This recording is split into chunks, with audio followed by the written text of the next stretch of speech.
اس میں کوئی شک نہیں کہ ہر گزرتے دن کے ساتھ پاکستان تحریک انصاف کی حکومت اور پاکستان میں اس وقت جو سول ملٹری نظام کا اشتراک اور امتزاج کے لحاظ سے ایک نظام جو چل رہا ہے اس میں ہر گزرتے دن کے ساتھ تقویت آتی ہے، اس میں توانائی آتی ہے، اور حالیہ چند روز جو تھے اس حوالے سے وہ بہت ہی امپورٹنٹ رہے ہیں۔ ایک بار پھر جس انداز سے حزب اختلاف کا رویہ رہا ہے اور جو کچھ صورتحال ہم نے پچھلے چند دنوں میں دیکھی، خاص طور پہ آل پارٹیز کانفرنس کے دوران جو کہ حزب اختلاف کا اجتماع تھا، اس پورے ماحول نے اس نظام کو، اس امتزاج کو، اس اشتراک کو جو یقیناً پاکستان کی معیشت کے لیے، پاکستان میں جمہوریت کے لیے ایک نئی توانائی رکھتا ہے، اس میں ایک نیا ولولہ پیدا کیا ہے۔ اس پورے پس منظر میں پاکستان تحریک انصاف کی مخلوط حکومت اور یہ جو نظام چل رہا ہے اس میں ایک بہت بڑی توانائی، بڑی تقویت آئے گی مارچ 2021 کے سینٹ الیکشن کے بعد۔ اس کے بعد یہ پورے نظام کی نہ صرف تقویت آئے گی بلکہ ایک بہت بڑا استحکام پیدا ہو جائے گا قانون سازی کے حوالے سے بھی۔ سیاسی ماحول پرسکون ہو جائے گا اور حکمراں جماعت تحریک انصاف قومی اسمبلی کے بعد سینٹ میں بھی سنگل لارجسٹ پارٹی بن جائے گی۔ نواز شریف کے جارحانہ بیانیے کے بعد مسلم لیگ نون کے ناراض اور اس کے ایسے لوگ جو کہ اس پورے ماحول سے شاید بہت زیادہ کمفرٹیبل نہیں ہیں، ان کی پروازیں کس جانب جائیں گی سینٹ کا الیکشن اس سلسلے میں بہت اہم ہوگا۔ اپوزیشن کی حکومت مخالف تگدو کی اصل وجہ یہ بھی ہے کیونکہ سینٹ الیکشن کے بعد اپوزیشن کی پارلیمنٹ میں سودے بازی کی رہی صحیح پوزیشن بھی ختم ہو جائے گی، اور یہی وجہ ہے کہ آپ ایک سیاسی ماحول کو ابھارنے کی آپ کوشش دیکھ رہے ہیں۔ اور آپ نے دیکھا کہ جو حزب اختلاف جماعتوں کا اجتماع ہوا وہاں پہ تحریک چلانے کی بات کی گئی یا لانگ مارچ کرنے کی بات کی گئی۔ سینٹ کی پوزیشن یہ ہے کہ 103 اراکین میں سے مارچ 2021 میں 52 سینیٹرز اپنی مدت پوری کریں گے اور ان کی جگہ نئے سینیٹرز منتخب ہوں گے، گویا 52 پوزیشنز خالی ہوں گی۔ اس وقت پی ٹی آئی کے حکمراں اتحاد کے پاس سینٹ میں 37 ووٹس ہیں، لیکن ممکنہ نمبر گیم کے بعد حکمراں اتحاد کو ایک اندازے کے مطابق 52 سینیٹرز کے ساتھ ایک مہین سی اکثریت مل جائے گی۔ 6 ماہ بعد ریٹائر ہونے والے 52 سینیٹرز میں 32 کا تعلق اپوزیشن جماعتوں سے ہے اور اس لحاظ سے اپوزیشن جماعتوں کا وزن بہت کم ہو جائے گا، جبکہ 6 آزاد سینیٹرز ہیں۔ ریٹائر ہونے والے صرف 14 سینیٹرز کا تعلق حکمراں اتحاد سے ہے، جن میں P T I, M Q M, Balochistan عوامی پارٹی کے ممبرز شامل ہیں۔ مسلم لیگ نون کے راجہ ظفر الحق، مشاہد اللہ، پرویز رشید، جاوید عباسی، سلیم ضیاء، پروفیسر ساجد میر سمیت 17 سینیٹرز ریٹائر ہو جائیں گے، جبکہ اسحاق ڈار سینیٹ رکنیت کی حلف نہ اٹھانے اور مفرور استحاری ہونے کی وجہ سے ان کی رکنیت معطل ہے۔ پیپلز پارٹی کے فاروق نائک، شیری رحمان، سلیم مانڈی والا اور سسی پلیجو سمیت 7 سینیٹرز ریٹائر ہوں گے۔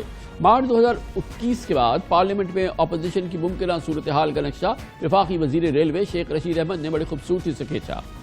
30 دسمبر تک جنوری میں اس ملک کی سیاست میں اہم واقعہ اس لیے ہے کہ اپوزیشن چاہے گی کہ عمران خان کو سینٹ میں اکثریت حاصل نہ ہو۔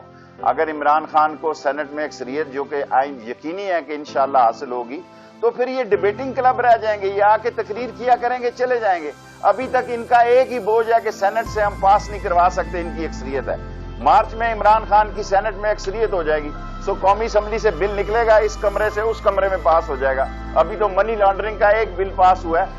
اور سینٹ الیکشن بہت ہی دلچسپ ہوں گے، یہ ہم پوری ذمہ داری سے کہہ سکتے ہیں، معلومات کی بنیاد پہ کہہ سکتے ہیں کہ بہت بڑی سرپرائز ہوگی، کیونکہ حکمراں جماعت کو، اتحاد کو اس سے کہیں زیادہ اس کے پاس نمبرز آنے کے یا اس کے سینیٹرز، اس کے حامی سینیٹرز منتخب ہونے کا امکان ہے، جس طرح کہ سادہ ہمیں میتھمیٹکس بتا رہا ہے، کیونکہ اس صورتحال میں اپوزیشن کی چھوٹی سیاسی جماعتوں کی بڑی دلچسپ سچویشن ہے، جن کے پاس اپنی پارٹی کے امیدواروں کو سینیٹرز منتخب کرانے کے لیے اب صوبائی اسمبلی میں ووٹس نہیں ہیں، یعنی پشتونخوا ملی عوامی پارٹی، جمعیت علماء اسلام، فضل الرحمان اور نیشنل پارٹی کے 2 سینیٹرز اور اے این پی کے ایک خاتون سینیٹرز اور جماعت اسلامی کے سینیٹر سراج الحق کی نشست تحریک انصاف کی جھولی میں گر سکتی ہے، اور اپوزیشن کی ان چھوٹی جماعتوں کے 8 سینیٹرز کی خالی نشستوں پر پی ٹی آئی اپنے امیدوار بآسانی منتخب کرا سکتی ہے۔ اگر اپوزیشن کی چھوٹی جماعتیں مزید سینیٹر منتخب نہ کرا سکی تو اے این پی تو سینٹ سے ہی فارغ ہو جائے گی، اور یہی وہ ممکنہ صورتحال ہے جس کی وجہ سے حزب اختلاف اور خاص طور پہ مولانا فضل الرحمان حزب اختلاف والوں سے اور اپوزیشن والوں سے کہہ رہے ہیں کہ مارچ سے پہلے کچھ کرو، جو کچھ کر سکتے ہو کرو، اور یہی وجہ ہے کہ وہ آپ نے مزیدار اجتماع دیکھا جو اتوار کو ہوا، جس کا اپوزیشن کو فائدہ ہونے کے بجائے بڑا نقصان ہوا، لیکن اس کی سب سے بڑی وجہ سینٹ الیکشنز ہی تھے۔ آج اگر ہم نے فیصلے کرنے ہیں تو پھر بھرپور فیصلے کرنے ہیں۔ اگر آپ نے کوئی ڈھیلے ڈالے فیصلے کیے، روایتی قسم کے فیصلے کیے، ابھی مارچ آ رہا ہے، اگر مارچ میں سینٹ کا الیکشن ہو جاتا ہے तो पार्लियामेंट का एक हिस्सा इन जाली लोगों के हाथ में आ जाएगा, तो आप फिर कहाँ खड़े होंगे, मुल्क कहाँ खड़ा होगा। लिहाजा हम बड़ी सराहत के साथ कहना चाहते हैं कि आज ही फैसला करें कि हम असेंबलियों से मुस्ताफी होंगे।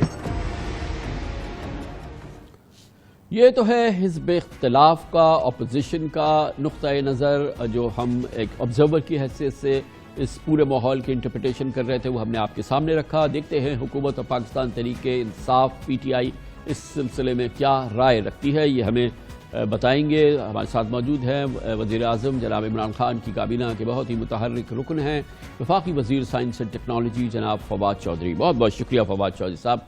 आप बताइए, आपके अंदाजे क्या कहते हैं मार्च 2021 में एक आम जो नंबर्स हमारे पास हैं उसमें लगता है कि 1-2 वोट की अक्सरियत हो जाएगी हुक्मरान इत्तेहाद की। आप बताइए क्या, क्योंकि 1-2 वोट से वो मज़ा नहीं आएगा। देखिए कामरान साहब, पहली बात तो ये है कि तहरीक इंसाफ एक रिफॉर्म्स की पार्टी है और हमने हमेशा इस्लाहात की बात की है, और आपको ये सुन के खुशी होगी कि हमने जो इलेक्टोरल रिफॉर्म्स का बिल है वो भी असेंबली में जमा करवा दिया है, काबीना ने उसकी मंजूरी दी है। इस बिल का एक जो है वो सेनेट के इंतखाबात से मुतल्लिक है, और इस बार जो सेनेट के इंतखाबात हैं उसमें ये कहा गया है कि जो वोट है वो ओपन होगा। जो इसमें 2 आरा थी, 3 आरा थी एक्चुअली।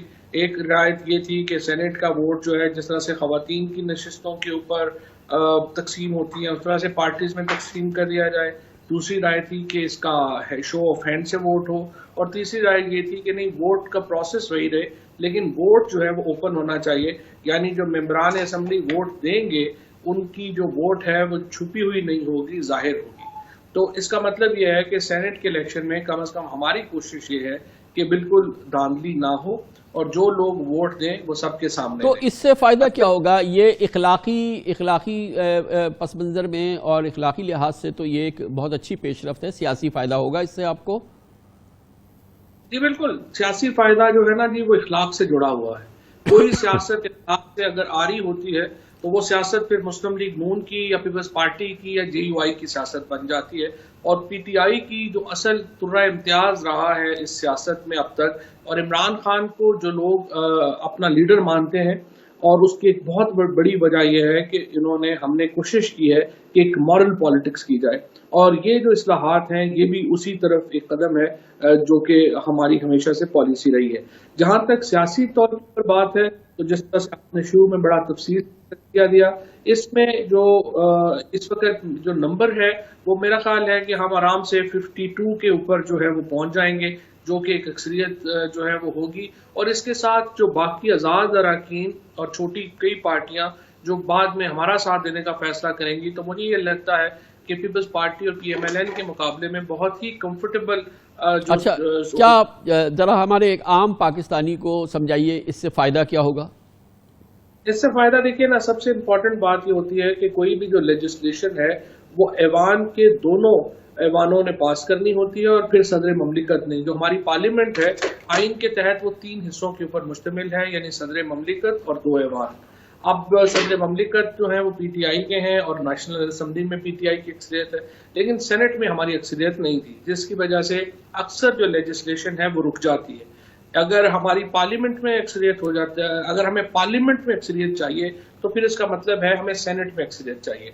और ये जो इस वक्त सूरत हाल है या जो नंबर गेम है इस वक्त, वो बहुत फेवरेबल है PTI के, और इंशाल्लाह मार्च में PTI सेनेट में भी एक मुकम्मल अक्सरियत ले लेगी, जिसके बाद लेजिस्लेशन के जो प्रॉब्लम्स हैं वो हल हो जाएंगे, और जो पॉलिसीज और रिफॉर्म्स हम लाना चाहते हैं अपने कानूनी निज़ाम में वो हम काफ़ी आसानी से। मगर वही महीने चुने हैं, वही ज़माना चुना है। ये जो अपोजिशन की जमातें जमा हुई थी कि वो लॉन्ग मार्च करेंगी और सियासी दबाव करेंगी और यकीनन एक हुकूमत को एक चैलेंज करेंगी, क्या कहते हैं आप इस बारे में? हाँ सर, बात यह है कि देखिए 2-3 चीजें हैं। मैं कोशिश करता हूं कि तज्जिया जब भी करें तो बहुत बायस्ड नहीं हो, एक न्यूट्रल तज्जिया होना चाहिए। देखिए, जब भी पहली बात जो शर्त है किसी भी तहरीक की वो उसकी मॉरल करेंसी है। ये कि जो तहरीक चल रही है उसकी कोई अखलाकी बुनियाद है या नहीं है, इस वक्त जो मौलाना फजलुर रहमान हो या पीपल्स पार्टी हो या फिर PMLN हो, सबसे बड़ा क्राइसिस उनका यह है कि उनके पास कोई इखलाकी जवाज नहीं है, मॉरल करेंसी नहीं है इस तहरीक की। और जब मॉरल करेंसी ना हो तो फिर तहरीकें नहीं चलती। आप ये देखिए कितना एक बेहंगम सा और काफी हद तक ये समझिए कि बेहुदा सा मुतालबा है कि हम तो मेफेयर में रहेंगे, हम तो दुनिया की महंगी तरीन प्रॉपर्टीज में रहेंगे, लेकिन हमारे कारकुनों को चाहिए कि वो सड़क गर्म करें और सड़क गर्म करें ताकि उसके बाद हम जो है वो असेंबलियों के अंदर जो है वो शोर कर सके। अब आप मुझे बताइए कि कोई भी लीडर अपने कारकुनों से कैसे ये तसव्वुर भी कर सकता है कि वो खुद तो आरामदेह जिंदगी गुजारेगा, जाके लंदन के मुख्तलिफ रेस्टोरेंट्स में जो है वो हम खाने टेस्टिंग करेंगे और कारकुनों को कह रहे हैं कि सड़कों के ऊपर आ जाए। लिहाजा इस तहरीक का ना कोई सर है ना पैर है, फिर जवाज नहीं है। आप देखिए उन्होंने कहा इलेक्शन रिगिंग की अगर बात करें तो इलेक्शन रिगिंग में कुल जो पिटीशंस हुई नेशनल असेंबली की 90 पिटीशंस फाइल हुई, उनमें से 45 पिटीशंस जो हैं वो PTI ने की है। और अगर आप पंजाब की बात करें तो वहां पे PMLN की जो टोटल पिटीशंस हैं वो 10 या 12 है। आपने कहीं पर नहीं बताया कि किन हलकों में उनको मसला है, किन हलकों में उनको जो लगता है इलेक्शन फेयर नहीं हुआ। जहां पे जीत गए हैं वहां पे फेयर हुआ, जहां पे हार गए हैं वहां पे फेयर नहीं हुआ, यही असूल लग रहा है। सो जब तक मॉरल करेंसी ना हो किसी तहरीक की वो नहीं चलती। और इसीलिए आप देख रहे हैं गुज़श्ता 48 घंटों से PMLN के अपने लीडर्स भी टीवी से गायब होना शुरू हो गए हैं और उनका कोई ऐसा बंदा जिसका इलेक्शंस में हार्डकोर पॉलिटिकल वर्कर है वो तो टीवी पे भी सामने आने को तैयार नहीं है। और तीसरी इंपॉर्टेंट बात यह है कि इस जो नवाज शरीफ साहब की तकरीर है उसके नतीजे में नून लीग के अंदर जो एक क़यादत की लड़ाई है वो उभर कर सामने आई है। और कल मरियम नवाज साहिबा ने भी जिस तरीके से शहबाज शरीफ साहब की मजम्मत की आर्मी लीडरशिप से मिलने के ऊपर, उससे आप अंदाजा लगा सकते हैं कि मुस्लिम लीग नून के अंदर की लड़ाई जो है वो कितनी ज्यादा है। इसलिए इस तहरीक के चलने का कोई मुझे तो समझ नहीं। ये बताइएगा कि आप लोगों ने क्या होमवर्क किया है जब ये पार्लियामेंट में अक्सरियत हो जाएगी? अभी तो बार बार जिक्र रहता है कि सेनेट पे हमारी अक्सरियत नहीं है, लेकिन बज़ाहिर इसमें लगता है कोई मसला तो नहीं है। मार्च में आप जो हुक्मरान इत्तेहाद है इसकी पार्लियामेंट में शायद कंफर्टेबल अक्सरियत हो जाए, तो फिर करना क्या है आप लोगों ने? क्या होमवर्क क्या है, क्या तरजीहात क्या हैं कानून साजी के हवाले से?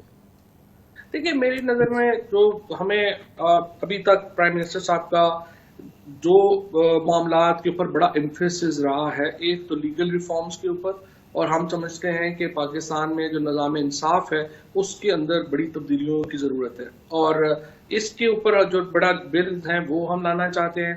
इसके साथ साथ जो हमारे ह्यूमन राइट्स के बिल हैं वो बहुत उनमें देरी लगी। अभी फॉर एग्जांपल अगर आप हेल्थ का PMDC का बिल उठा के देखें तो आप देखिए इसको 1.5 साल लग गया। जो health sector reform prime minister साहब का बहुत ही एक समझिए कि एक ऐसा मामला था जिसको वो बहुत दिल से उसको परसू करना चाहते थे, लेकिन उसको बड़ी देर लग गई। अब हमने उसको जो है वो जाके पास कराया। तो इस तरह की जो बड़ी रिफॉर्म्स हैं उसकी तरफ इंशाल्लाह बढ़ता वक्त है। Thank you so much. जनाब फवाद चौधरी हमारे साथ मौजूद थे। आखिर में हमने हुकूमती मौक़िफ़ हासिल किया। मार्च में एक बहुत बड़े सुकून की कैफियत होगी। बज़ाहिर लगता है कोई मसला नहीं होगा।